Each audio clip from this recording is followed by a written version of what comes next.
और चीन ने ताइवान में फिर घुसपैठ की है। बड़ी खबर यह है कि पीएलए के 10 विमान घुसपैठ की खबर आ रही है। सैटेलाइट तस्वीरों से चीन पर अब सवाल भी उठ रहे हैं। जापान का एयरक्राफ्ट किसने किया तबाह?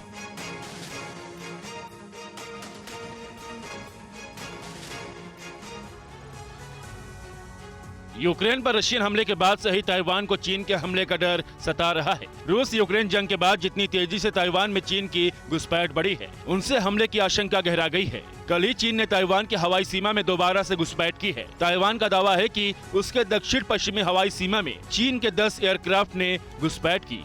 चीन और जापान के रिश्ते भी बहुत अच्छे नहीं हैं।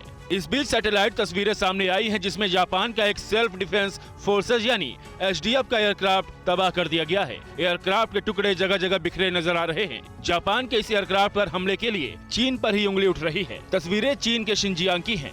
हमला कब हुआ इसको लेकर तस्वीर साफ नहीं हो सकी है, लेकिन बताया जा रहा है कि जापान इस एयरक्राफ्ट का इस्तेमाल मिसाइल हमले से बचाव की ट्रेनिंग के लिए कर रहा था।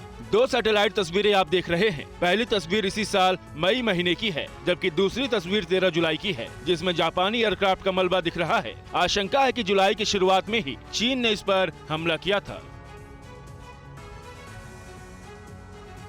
आगे बढ़ते हैं खबरों में और इस वक्त की बड़ी खबर है। प्रशांत क्षेत्र में चीन के चलते तनाव बढ़ा है। छोटे देशों में सैन्य अड्डे बना रहा है चीन। यूएस ऑस्ट्रेलिया की चीन को चेतावनी, पैसिफिक देश नहीं आएंगे दबाव।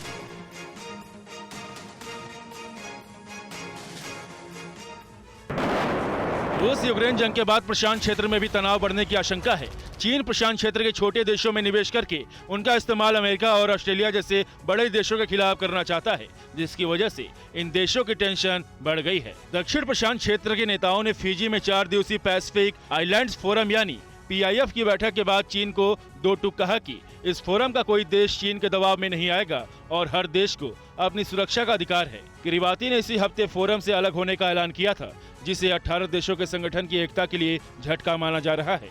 फोरम में जलवायु परिवर्तन पर चर्चा की गई। पहली बार फिजी में हो रहे पैसिफिक आइलैंड फोरम को वीडियो लिंक के जरिए संबोधित करते हुए कमला हैरिस ने कहा कि टोंगा और किरीबाती में नए दूतावास खोलने और आर्थिक मदद का ऐलान किया। चीन प्रशांत क्षेत्र के छोटे देशों को अपने सैन्य अड्डे के रूप में इस्तेमाल कर रहा है। इसी कड़ी में मार्च में चीन ने सोलोमन आइलैंड के साथ रक्षा समझौता करके यहां एक सैन्य अड्डा बनाने का फैसला किया है, जिससे ऑस्ट्रेलिया को सीधा खतरा होगा।